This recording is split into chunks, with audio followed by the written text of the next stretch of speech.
Psychologists, have you ever been genuinely scared by a patient before? I'm a therapist in training, and my tutor, who is a childhood abuse and trauma specialist, has told me some horror stories. The one that stood out most for this question was about a man in his mid-40s who had spent most of his life living with extreme paranoia. He believed his parents were sending people to gather information about him in order to blackmail him. This man was extremely unstable and had been legally required to attend therapy after committing some petty theft, which he did because he thought his parents were tracking his money. He had been going to sessions for about 6 weeks when he started talking about a plan for his future. He was vague, but he said he had figured out a way to finally break free from his childhood and move forward. My tutor was cautious, but hopeful since he had been making good progress in previous sessions. Fast forward a week and the man came back. He was noticeably agitated and carrying a large sports bag. My tutor commented on how nice it was to see him and even complimented his new bag. At that moment, he broke down and confessed that inside the bag he had a machete. He told her he had planned to kill everyone from his old life, starting with his therapist so that he could finally be free from his past. But he admitted she was very kind to him and would be hard to kill.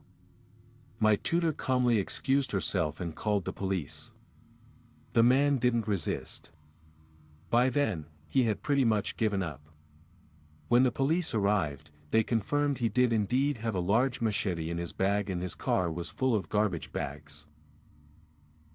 She later said that was the only time she truly felt she was close to dying. And the moral of the story is this: always treat your clients well because you never know which one might be planning your murder. If you're enjoying these stories, don't forget to subscribe for more. Licensed counselor here. When I was interning at an outpatient dual diagnosis facility, I had a run-in with a client who had been out of prison for about 3 months.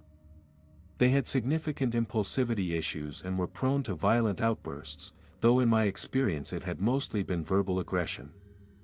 One day, they threatened another client. That's immediate grounds for discharge from the program, but they left before we could tell them. We notified the police and locked the front door in case they came back, especially since they had also threatened a mother and her young child outside while waiting for their ride. A little later, I went to the bathroom down the hall. On my way back, I heard this person coming down the stairs, agitated, singing loudly and saying they were going to give my supervisor a piece of their mind and maybe something more. The problem was the stairs were directly between me and the office. Not good. I decided to call out to them since we had built a bit of rapport, hoping to buy some time for the other client who was scheduled and might otherwise get stuck outside with us in the hallway. I tried to calm the person down, but they weren't having it. For about 5 minutes, they argued with me, ignoring my suggestions to take a walk and cool down. I even offered to walk with them, but they refused. When they reached the office door and found it locked, they turned on me. They got inches from my face, yelling and swearing, but not making direct threats. I somehow managed to stay calm and repeated that it would be a good idea to step outside and take a walk. That's when they made a vague comment along the lines of, if we had met on the street, this would have gone differently, and then stormed off. It wasn't until I made it back to my desk and finally exhaled that the reality hit me. How badly that situation could have gone. I had been alone in a basement with no backup facing an agitated person known for violent behavior. That's something I'll never forget. Now I work in a hospital where I still deal with impulsive and violent patients, but there are always at least 3 staff members present to help if needed. That moment back in the basement office was the most unsafe I have ever felt. I worked for about a decade in inpatient psychiatric care with both adults and teens. And it's really hard to pick what the craziest stories are because I think everyone has a different definition of that. Some of the most extreme patient behaviors I've seen include a psychotic patient who injured themselves in a way I didn't think was physically possible. A 12-year-old girl, also psychotic, lifting a heavy chair over her head while threatening a nurse. Patients of all ages covering themselves in, let's just say, very unsanitary things, sometimes not even realizing how it happened. A girl who would punch holes in walls so she could find and eat screws. A man of average build who somehow managed to throw off me and 3 other large staff members as if we weighed nothing after we intervened when he tried to attack a doctor. Patients so determined to harm themselves that even special protective suits weren't enough. And we had to place them in completely empty units under constant supervision. Some non-psychotic patients engaging in severe acts of self-harm just to retaliate against staff they didn't like. Many instances of inappropriate sexual behavior toward staff or other patients, including one patient who persistently begged staff members for attention.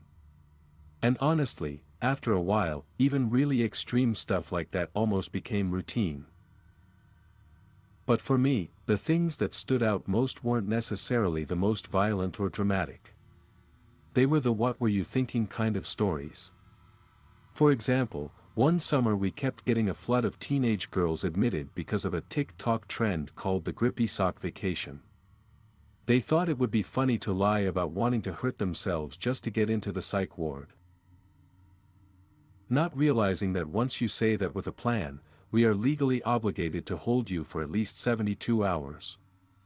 That meant strip searches, no phones, no underwire bras, no shoelaces, and a minimum 3-day stay with patients who were truly struggling.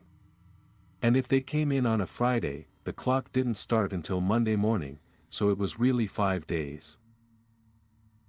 Many of them ended up crying in the corner the whole time.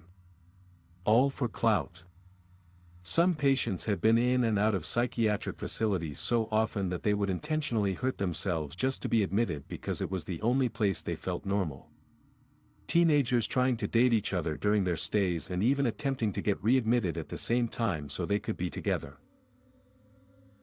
Parents coaching their kids on how to answer intake questions during the summer so they would be admitted and could enjoy the recreational therapy pool. They were basically treating it like a summer camp. And the staggering number of fake or exaggerated disorders among teens, especially during the rise of TikTok. I hate dismissing struggles as attention-seeking because I've dedicated my life to helping kids with mental health, but I watched socially awkward teens with absent parents convince themselves they had multiple personalities. They'd brag to each other about how many alters they had in their system, then scream at doctors who tried to explain that's not how it works. It became more of an identity trend than an actual diagnosis. I could honestly keep going, but this is already long enough. And this doesn't even touch on some of the wild stories involving staff, which could be a whole video on its own. Clinical psychologist here. I used to work in a women's prison. Let me start by saying that when I worked with male inmates in other settings, I was always treated respectfully and never had any problems with them. But at the women's prison, I had several encounters that made me start looking for another job. One prisoner threatened to stab me in the eye with a pencil. In the very next session, she showed up with a sharpened toothbrush and tried to lunge at me. Another time, I had to write a report on an inmate's behavior. Based on that report, she was denied bail because she was deemed unsafe for the public. For weeks afterward, I kept noticing the same black SUV, a large sport utility vehicle, like a big truck-style car with tinted windows near both my workplace and my home. It only stopped after I filed a report at work. I'm a psychiatrist and I used to work in a psychiatric ward. One day, the nurses called me because a visitor was making a scene in the communal area. It turned out to be the boyfriend of a 16-year-old girl with schizophrenia. He was loudly ranting about how we were keeping the patients in a prison, brainwashing them, being part of the system and so on. I asked him to leave because he was distressing the patients, but he started getting aggressive, calling me names, including __, among other things. Now, it's important to note that we had no security in that hospital. It was a Catholic hospital, and the nuns were against having security staff. If patients became aggressive, we dealt with it using either conversation or medication. But this guy wasn't a patient. And for context, I'm not very big. I'm 1.60 m tall and weigh about 52 kilos. The girl started yelling, begging her boyfriend to take her out of there, claiming she was in great danger. He dramatically told her he would do anything for her, anything to save her. A real Romeo and Juliet scene. I repeated that he needed to leave. That's when he tried to hit me. Fortunately, another patient, a big guy, stepped in to help me. The boyfriend was finally escorted out by the maintenance worker. But as he was leaving, he shouted at me, "I'm going to kill you. I'll find you and kill you." For the rest of that week, I went home constantly looking over my shoulder. Eventually, when the girl's condition improved, she broke up with him. She told us he was the one who was crazy. Not a psychologist, but my brother is. I will never share this guy's name. And my brother only told me about it because it really messed him up. When my brother first started his practice, he was running it out of his house in the same city where I went to college. One of his clients turned out to be someone in my class. We were both econ majors and I saw him around all the time. He seemed very ordinary, jeans, t-shirts, headphones and quiet. The only unusual thing was that he always carried a laptop bag or briefcase in addition to his backpack. He started seeing my brother about 2 months into freshman year. He came in for depression and went through the usual stuff. He didn't feel like he fit in. He didn't know how to talk to people. My brother said it all felt oddly rehearsed, like he was reading from a script. But after a few sessions, things shifted. The guy said he saw things. He told my brother he couldn't stand being alone in dark rooms. His roommate had moved out of his dorm, which only made it worse. He described seeing small, almost imperceptible movements in the corners of his vision when it was dark. He said he was scared all the time at night. This worried my brother because up to that point it had seemed like simple depression, but paranoia was a bad sign and he started to think this client might be developing schizophrenia. The experiences apparently escalated. Around late November, this guy began calling my brother's work phone, which happened to be a cell my brother always carried. At night, like clockwork, around 2 a.m., he would call. Since my brother was worried about his deteriorating state, he answered at first. He said the calls were awful. The guy's voice was strained, barely a whisper, and my brother could hear him crying. This went on for days. Eventually, during their next in-person session, my brother told him he needed to take the second semester off and seriously consider inpatient care. He explained that he also had to focus on other patients and referred him to a health center and another psychologist more experienced with severe cases. The guy broke down in his office. He cried and apologized for over an hour, repeating over and over, "I'm so scared." I never saw him again after holiday break. My brother still had a few more sessions with him. And after talking with his parents, the guy agreed to enter an inpatient care center. 4 months later, in April, my brother started noticing strange lights outside his window at odd hours. Not car headlights, but flashlights. He figured it was just drunk college kids. Then one night, he heard pounding on his door. Quick, frantic knocks, but he ignored it. That same night, he got a call. By then, he had changed his policy and no longer answered late-night calls, so he let it go. It was a voicemail from the guy. He was screaming into the phone, "They're back. They're back. They're back." He said it faster and faster until he broke down crying. Then in the message, he begged, "I'm outside. Please let me in, please. Before the voicemail ended, you could hear him slamming on my brother's front door. That was the last time my brother ever heard from him. A few months later, we found out he had passed away. I used to work as an aide in a special education classroom at a middle school. The year I started, most of my workload involved 8th grade boys, and 2 of them had deeply troubling behavioral issues. One kid assaulted a girl in his class, the school, in front of a bunch of other kids. He actually got arrested for it, but the school couldn't expel him because of his disability. For the rest of the year, he was forbidden from being anywhere near her, including the lunchroom. I spent a lot of time essentially babysitting this kid. And since he didn't care about school at all, he did practically nothing while in the resource room. The last I heard, he'd been arrested again for breaking into someone's house and stealing a handgun. But the one who truly scared me was completely antisocial. He would threaten to hurt himself or others whenever a field trip or school assembly was coming up. Eventually, we had to inform his parents in advance, so they simply wouldn't bring him to school on those days. He talked about death constantly, and he did it while heavily medicated. So, his words came out in a muted, mumbled tone, delivered with a 1,000-wise stare and spittle running from his mouth. One of the teachers at the school was pregnant. She wasn't his teacher, but he knew who she was. One day, he asked me, would Mrs. X's baby live if someone ran her over with a car? I told him I didn't know and tried to change the subject.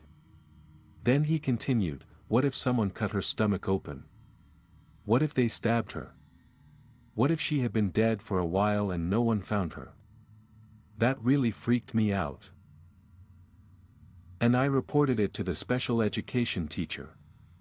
When I told her, she said he had asked her and other students the same kinds of questions and it had terrified them as well.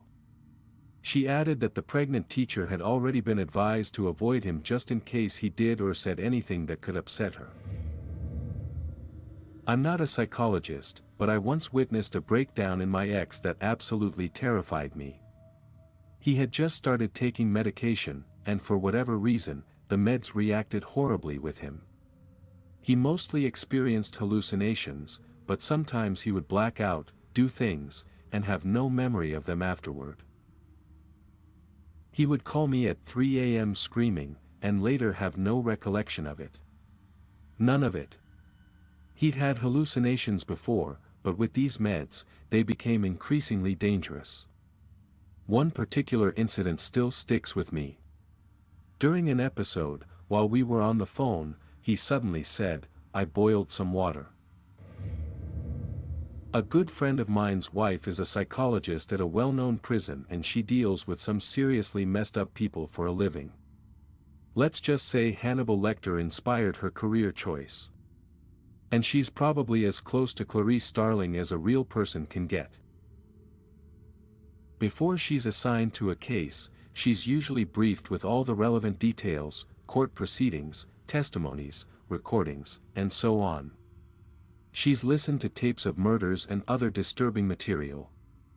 She's tough as nails, and I think she genuinely enjoys psychoanalyzing dangerous psychopaths. But she once had to be taken off a case because she was so uneasy, disturbed, and threatened by one particular client. From what she told me, this man was either a serial rapist or a murderer. She couldn't share many details, but he definitely had a victim profile, and she fit it. He began behaving strangely toward her, trying to strike up conversations and get to know her. He wrote her letters, drew pictures for her, and even tried to give her small tokens and gifts. Essentially, he was doing all the things he had done with his past victims. Everything possible under the circumstances of prison. She was so unsettled by his fixation that she started feeling afraid even outside of work. She became anxious at the grocery store and uneasy in her own home at night.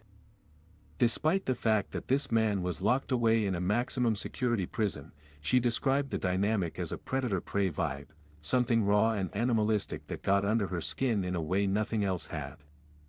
Eventually, she was taken off his case and received counseling. When she told me about it, she was matter-of-fact, acknowledging it as a hazard of her job, but I could tell this particular client had truly shaken her.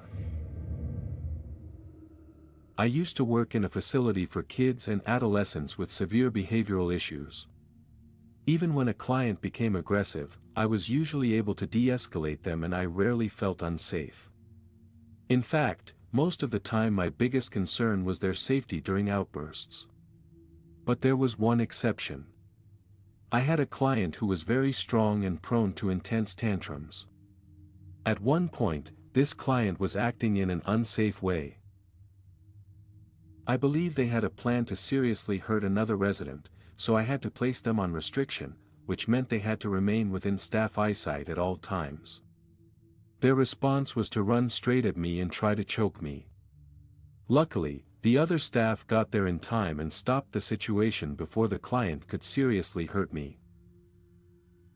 On another occasion, the same client dismantled a curtain rod in their bedroom and swung it at my head. Thankfully, I managed to dodge it. Oddly enough, aside from those incidents, this client and I actually had a pretty good relationship the other 99% of the time, and I generally enjoyed working with them.